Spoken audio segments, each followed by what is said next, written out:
there. I'm Cindy Linden, and this is a Cookalong podcast quick bite. I was reading through a large America's Test Kitchen cookbook the other day and learned something that surprised me about the way they use garlic. I kind of wanted to just tell you what I saw, along with some other things that I have known about garlic for a while, but didn't necessarily know why these things were true. So I thought I'd just share. You probably already know that garlic is a cousin of leeks, chives, onions, shallots. There are three major types of garlic. There is American garlic, which is the white-skinned and strongly flavored kind we see in the grocery store or the produce market or whatever. Pretty much it's all we see. There's also one designated as Mexican and Italian. Now that makes me think it grows in both places and that neither country has any claim of ownership on them. Those are mauve colored, in other words, a little bit purple skins, and they're a little bit milder than the American. And then the third one is not a true garlic, which is elephant garlic. It's more closely related to the leek than either of the two garlics. It's mostly grown in California, and it is the mildest of the three garlics. That was a huge disappointment to me. First time I saw an elephant garlic, I was so excited because the cloves themselves are like the size of a tangerine. They're big, and I just was so excited about having something that big and what must be so sweet and garlicky, and mostly it's exciting to look at, but not so exciting to cook with because they just don't have a ton of flavor to them. When you're buying garlic, you want to buy whole heads that are firm and white. If there's black or gray or green at the top or at the bottom where the roots are, that means it's not as fresh as it could be, like moldy or sprouting. They should be all white, and they shouldn't be soft. So if you pick one up and squeeze it, it should feel firm, like hard, and it should not smell like garlic. I'll get into that in a minute. It should have no smell at all. If it has some smell of garlic, it means something in there has been crushed. The outer skin should be tight and have no cracks, because if there are cracks, it means that the garlic is getting ready to put up shoots, and so the cloves are expanding away from each other in the center, making the skin around them crack. There's another kind of garlic, a developmental stage of garlic, which is green garlic or garlic shoots. And you can get those at farmers markets and produce markets. It's just regular garlic that's young and harvested before cloves are formed in the ground. So it's got a softer flavor. And those are seasonal from March to May. As I'm sure you know, and probably were initially excited by, there are many other forms of garlic. There's dried minced garlic, garlic powder, jarred whole garlic, jarred chopped garlic, garlic extract, or garlic juice. All of those, every single one of them, is more expensive than fresh garlic and less flavorful. They do not taste like garlic. I know they look easy. I know they look like something you should have in your kitchen as a staple because you can just scoop out a spoon and you don't have to chop any garlic, especially those things in the jars that are already chopped or even still whole. It's not garlic anymore. You need to let it go. Don't use it. It doesn't taste right. It tastes like whatever it's being stewed in. Now, here's a cool thing. Garlic becomes stronger after it's cut or smashed, because that ruptures the cells of the garlic and releases a compound called allicin, A-L-L-I-C-I-N. That's why in the store, if it smells like garlic when you pick it up, it means something inside has been smashed, because they don't smell until you smash them. Once you do cut them or smash them, the allicin will continue to build. So it sits there just getting stronger once it's cut. Another way to say that is if you want it less strong when you're cooking with it, you need to wait until the last minute to chop it. Now here's a piece I learned the other day when I was reading this cookbook page. America's Test Kitchen, which if you don't know, makes it their business to take complex and difficult recipes and modify them to make them easier for the home cook without losing any of the elegance, the flavor, the texture, any of the good parts of the difficult recipe. So what I learned is that they don't mince garlic there. This is, I guess, a little trade secret in their business. I'm sure you've seen so many recipes that say to mince the garlic. Well, they don't do it because it gets too sticky to handle. It's too hard to get uniform pieces. You can be choppy forever and never get the kind of uniform pieces that you might want. It's too hard to get the pieces really small. They use a garlic press instead. The garlic presses that I've had in my kitchen have all just smashed the garlic, just sort of smithering it into a paste. The ones that they're talking about actually have larger holes, and I'm going to talk about that. But they say that the consistently fine texture that results from pressing the garlic instead of trying to chop it into uniform pieces does two things. It creates a better distribution throughout the dish, and more surface area is exposed, making more flavor. Because the more surface of the garlic is exposed, the more intense the flavor is going to be. They like the Cookalong Easy Squeeze Garlic Press. That's Kuhnrikon. I'm not impressed. It's too expensive. It's $40 or something for a garlic press. Well, that's wacky. Who wants to do that? That seems crazy to me. And the reviews are a little bit mixed on it. Their budget pick is something called the Trudeau Garlic Press. And I look at the pictures of that, and again, to me, it just smashes it. It just squishes it. I've had ones that would do that. And I was looking for the one that might work the way they're talking about it, where it's actually mincing the garlic instead of squishing it. So, I like the OXO Good Grips Soft-Handled Garlic Press. That's OXO. And it has kind of largish square holes. That makes it more uniform than the round ones, and it makes it less squished than the round ones. It's more like you're actually cutting it than smashing it. So you get something a little less smashed, more like minced. And it has this cool self-cleaner thing that flips over and sticks into the holes and pushes out whatever's left of the garlic. I kind of like that too. Plus it has nice soft handles for my hands. All of these are big enough to squash more than one garlic clove at a time.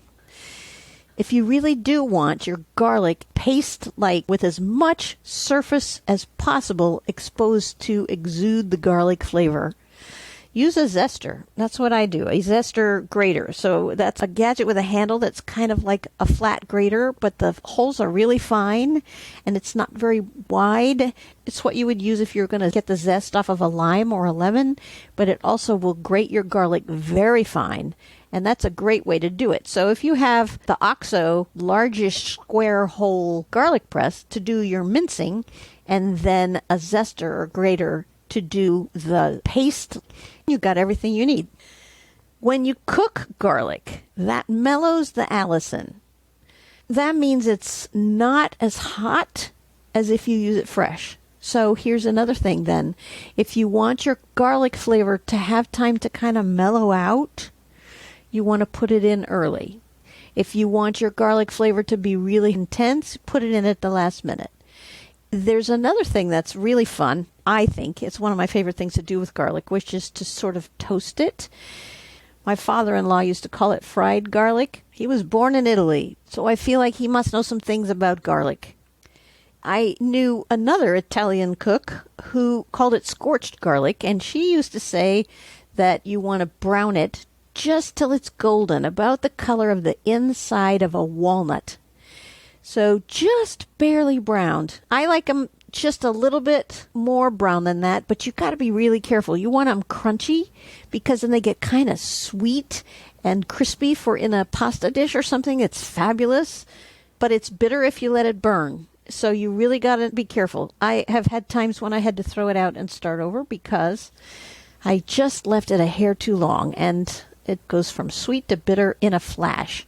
You just put it in a little bit of oil on your stovetop and watch it really carefully. You can keep the oil on sort of medium heat, and it won't do anything for a few minutes, and then suddenly it'll go brown, and then suddenly it'll go black. So it just happens in a flash. So stir it, watch it, don't leave it unattended, and you'll be fine and well rewarded And in fact, there is a recipe on my website, thecookalongpodcast.com, that specifically uses that fried garlic.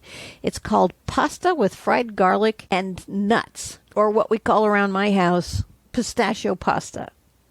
It's just a fun way to actually be able to taste and notice the sweet crunch of those little garlic bits. So I recommend you try it out. It's also really easy, and it'll become a go-to for your family.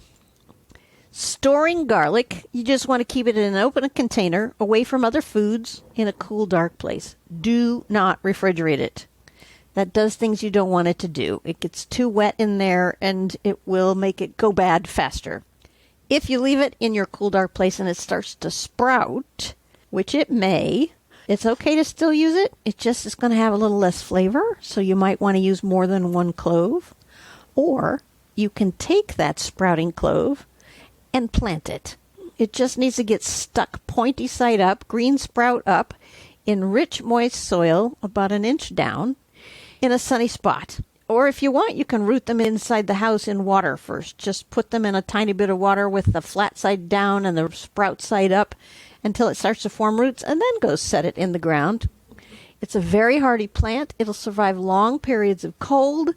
The only thing is, whether you root it in the house or just stick it in the ground, it's a long wait to get your new head of garlic. It's 8 to 9 months. Time enough to birth a human baby from start to finish is how long you have to wait to get a whole head of garlic. While it's growing, if it starts to flower, it's best not to let those flowers bloom. Just cut off the tips. They're like closed flowers, and they're called scapes.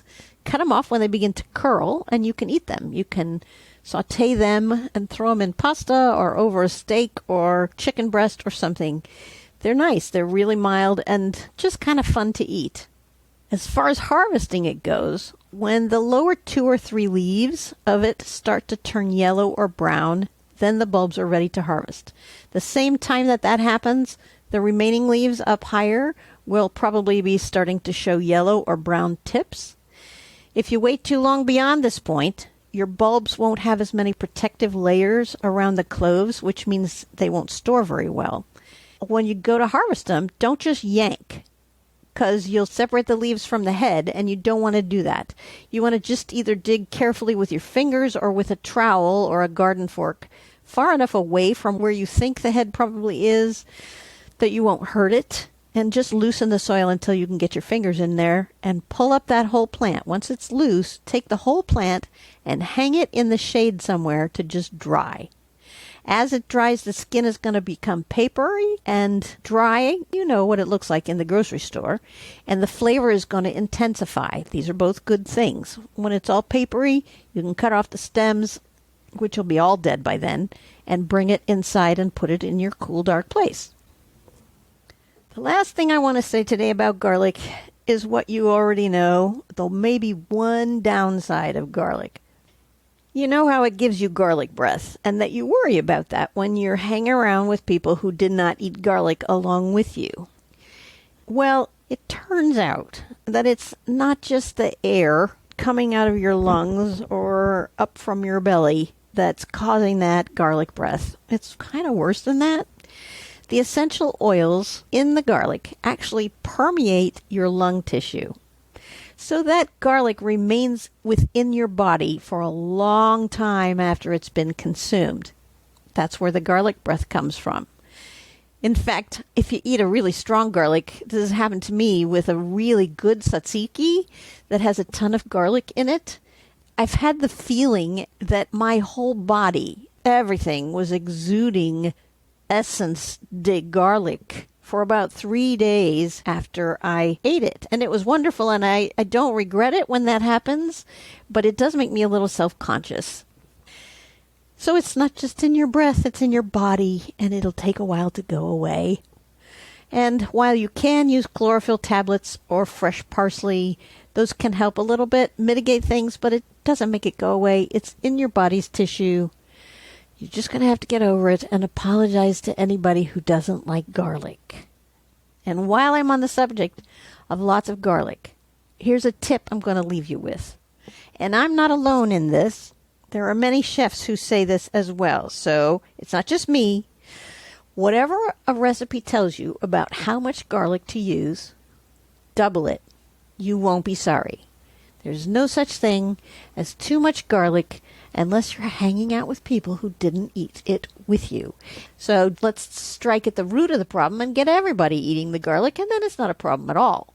If you have any little known facts or tips you want to share on garlic, please reach out to me. You can contact me through the website, the cookalongpodcast.com contact page, or you can reach me through Twitter or Instagram or Facebook and just leave me a message. All of those, it's the Cookalong Podcast.